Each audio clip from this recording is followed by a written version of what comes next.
Hi, and today we have Steve Freeman with us. Steve, can you introduce yourself? Sure. So my main job these days is I'm a distinguished consultant with Zulker Engineering in London. The reason I'm here, I think, is because I was very involved in the very early days of Agile and extreme programming in particular in London. And then together with a colleague, Nat Price, we wrote a book called Growing Object-Oriented Software Coded by Tests, which has proved quite popular. And how did you come up with the idea of mock objects? Well, it wasn't me, actually. There was a company in London called Connextra, who were sort of the poster child for extreme programming for a long time. And they were looking at the way they wrote code, and they were trying various exercises, one of which was, I think it was Peter Marks that did this. So what happens if we write code with no getters, objects with no getters? Where does that take us? And what they found is, and they tried this for a while, it sort of had some really interesting effects on the code. And once you go that way, the question is, how do you test objects where you can't get the state out again? Well, you have to see what happens is if you send in a triggering event, you have to see what comes out the other side. And then they found that as they were doing this repeatedly, that the same patterns would happen over and over again. And it started with a little sort of matching, not before matches, but a little sort of library of bits and pieces. And then eventually it turned into more of a concept. And then we were talking about it at Extreme Tuesday Club, which was this regular meeting we used to have in London, or it's still going, and sort of slowly coalesced into something that became concept. And we wrote it up, and it turned into a thing. The rest is history. The rest is history, yes. And you have this very famous book, Growing Object-Oriented Systems Guided by Tests. Yeah. What is the main takeaway message of the book? Well, the interesting thing is it started as it was going to be the mock objects book, because we were tired of being disagreed with for things we hadn't said. And so we had this idea, we'll write the book, and then when they disagree with us, at least we can agree what we disagree about. And then just sort of 3 years later, it kind of got out of hand. So the main thing, I guess the main thing is the choice of the word growing in the title was very explicit. Because the idea is that systems grow, that the best way to approach system development is incrementally, and that it involves, weeding and gardening. I mean, basically the gardening metaphor. And then there's a certain amount of craft and skill around that.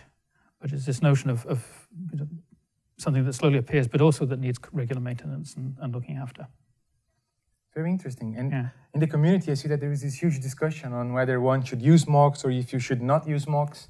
What do you think about it? Well, people have been sort of, shall we say, disagreeing with us, more or less. In fact, while we were reading the first paper at the first XP conference, there were people at the back disagreeing with us. So we kind of got used to that. To me, it's not really that interesting a discussion. It's more about how do you approach certain kinds of design. And to me, if you have a design based on, let's say an event-based design where messages go into the object and stuff fires out of them, it's pretty much that's all you have, is to listen for what the events are, and then you want a nice way of explaining, tracking and explaining what happened afterwards. And if you're not writing that kind of code, well, they're not appropriate.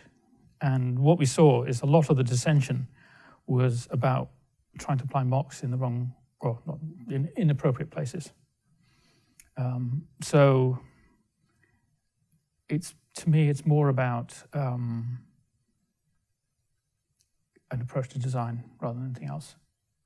And that's where the contention tends to be. Very interesting. Yeah. And earlier today you gave us a talk on TDD and what it was meant to be. Yeah. So what is TDD meant to be in your opinion? Well, to me, there's this, right at the heart, there's this fundamental thing, which is it's a feedback loop. And there's a tight feedback loop around, if this is going to work, how can I tell? So I write a test, and then the test passes. And then there's another feedback loop around, well, what is this test supposed to be? Have I really understood the requirement? And maybe I have to go and sort that out. And then there's another feedback loop around around that, which is why are we doing this in the first place? And understanding the purpose of the requirement. Maybe you haven't quite understood it. You have to go and talk to someone. And it's those onion rings that is what it's really about. And then providing a mechanism for doing that. And then there's a certain amount of craft to being able to do that incrementally. And in your many years of experience, Steve, what is the biggest challenge in testing software systems? Actually, there are many difficult testing problems, obviously. But I think the biggest thing is trying to test systems that weren't designed to be tested.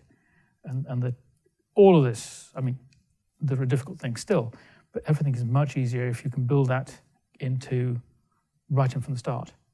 And you think about lots of other engineering disciplines, the idea that you build something without somewhere to hook your tests doesn't make sense. Skyscrapers go up and they have sensors all over the place because they build that in from scratch now. So design by testability is the secret. It helps. Cool. Steve, thank you very much. Thank you.